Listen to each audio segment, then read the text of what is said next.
بے ادب لوگ جو ہوتے ہیں نا، بے ادب لوگ، وہ معاشرے میں نحوست پیدا کرتے ہیں۔ بے ادبی تکلیف دہ ہوتی ہے جس حال میں بھی ہو، بے ادبی اذیت ناک ہوتی ہے۔ ادب جو ہوتا ہے نا، ادب وہ قرار پیدا کرتا ہے۔ آپ کے ٹیچر سے آپ نے ذرا اونچی آواز میں بات کی نا تو بیچارہ ٹوٹ جاتا ہے اندر سے، کہتا ہے یار یہ میں اس کا استاد ہوں، اس نے کیسے بات کی میرے ساتھ۔ بے ادبی توڑ دیتی ہے۔ آپ نے ابا جی کو کوئی سخت لفظ نہیں کہا، آپ نے والد صاحب سے بس اتنا ہی کہا تھا کہ ابا جی ٹھیک ہے ساری باتیں، پر آپ بھی کچھ سیانے ہو جائیں، اب زمانہ بدل گیا ہے۔ اتنے ہی لفظ کہے تھے تو ابا ساری رات اپنے کمرے میں روتا رہا۔ وہ کہتا پترو میں تے ٹائم نال ہی نویں کپڑے لینے چھڈتے سن کہ میرا پتر پا لے، تو تو آنا میں سیاڑا ہی نہیں سا۔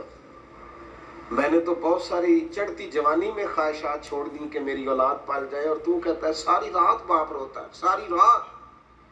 تھوڑی سی بھی بے ادبی تکلیف پیدا کرتی ہے، تھوڑی سی۔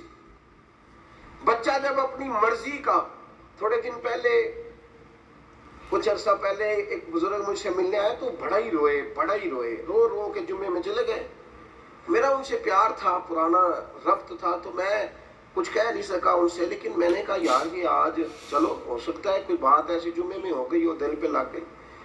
ایک دن میں سفر کر رہا تھا تو میرے دل میں پھر وہ یاد آئے، میں نے ان کو فون کیا، میں نے کہا اس دن مجھے آپ کی کیفیت، کہنے لگے صاحب رش بڑا تھا، بات تو کرنی تھی، ہو نہیں سکی، تو آپ واپس آئے تو مجھے بتائیے گا۔ میں واپس آیا، ان کو بلایا تو پھر رونے لگ گئے۔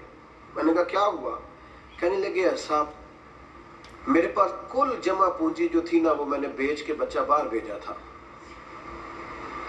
اور میرا بڑا خیال تھا، میرے چاؤ تھے، میں بڑے دنوں سے منصوبہ بندی کر رہا تھا کہ میرا بیٹا نا آپ کو اپنے لیے الگ سے مکان خریدے، بنائے، سوارے، سجائے، لیکن مجھے آج پتا چلا ہے کہ 1 سال ہو گیا اس نے تو جگہ خرید بھی لی ہے، مکان بن بھی گیا، مجھے تو بتایا ہی نہیں۔ دیکھو مینوں کوئی تکلیف ہونی سی، وہ مجھے بتا دیتا۔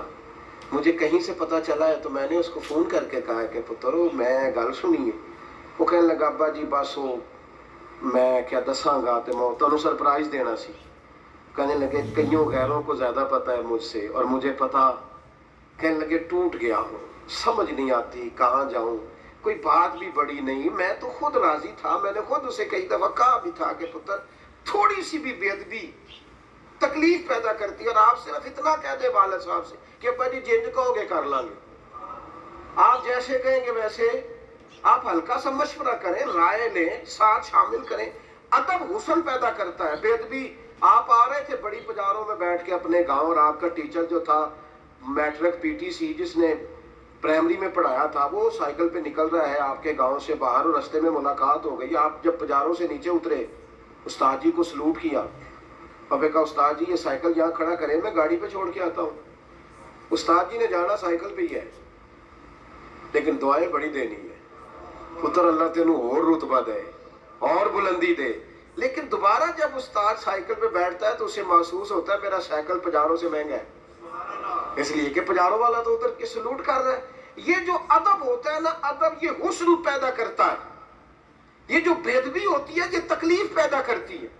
یاد رکھنا زندگی میں مر جانا، پر کسی صحابی کا یا حضور کی اولاد پاک میں سے کسی کی بے ادبی نہ کرنا، کسی شخص کے بارے میں اپنے لفظوں کو کمزور نہ کرنا۔ یہ معمولی لوگ نہیں ہیں، یہ وہ لوگ ہیں جنہیں اللہ نے محبوب کی غلامی کے لیے چنا ہے۔ خدا